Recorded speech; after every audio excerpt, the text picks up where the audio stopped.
Yes, an ounce of prevention is worth a pound of cure, but a pound isn't that heavy. Why change our diet and lifestyle? We can just wait and let modern medicine fix us up. Previously, I noted that patients tend to wildly overestimate the ability of cancer screening and drugs like cholesterol-lowering medications to prevent disease, so much so that if patients were told the truth, how little they'd actually benefit, 90% said they wouldn't even bother taking them.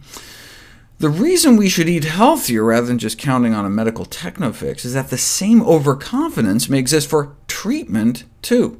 In a massive study of more than 200,000 trials, they discovered that yes, pills and procedures can certainly help, but genuine, very large effects with extensive support from substantial evidence appear to be rare in medicine, and large benefits for mortality, making people live significantly longer, almost entirely non-existent. We're great for broken bones and curing infections, but for chronic disease, our leading cause of death and disability, modern medicine doesn't have much to offer, and in fact can sometimes do more harm than good.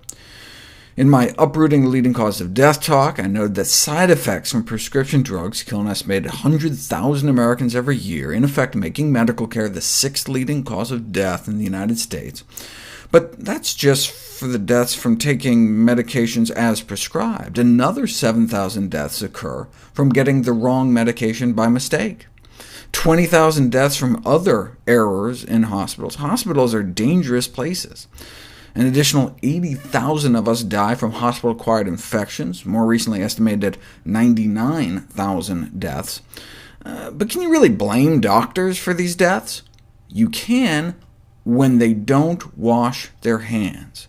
We've known since the 1840s that the best way to prevent hospital-acquired infections is through hand washing, yet compliance rates among healthcare workers rarely exceeds 50%, and doctors are the worst. Even in a medical intensive care unit, even if you slap up a contact precaution sign signaling particularly high risk, less than a quarter of doctors wash their hands.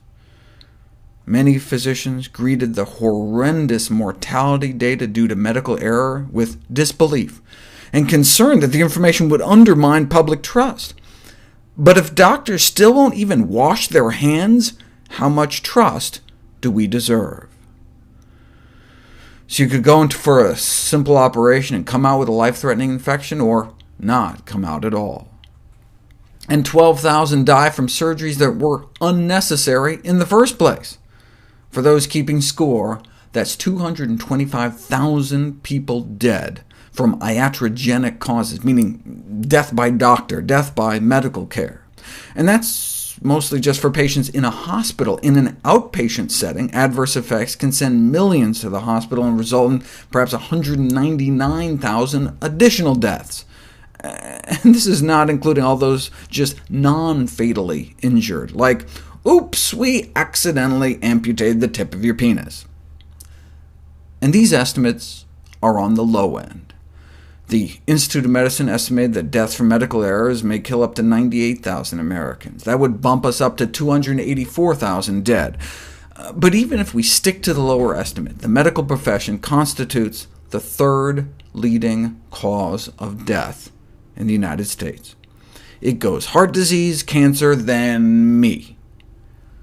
One respondent pointed out that it was misleading to call medicine the third leading cause of death, since many of those we kill also had heart disease or cancer. Doctors aren't out there gunning down healthy people. Only people on medications are killed by medication errors or side effects. You have to be in a hospital to be killed by a hospital error. Exactly. That's why lifestyle medicine is so important, because the most common reasons people are on drugs or in hospitals is for diseases that can be prevented with a healthy diet and lifestyle, as I've covered before. The best way to avoid the adverse effects of medical care is to not get sick in the first place.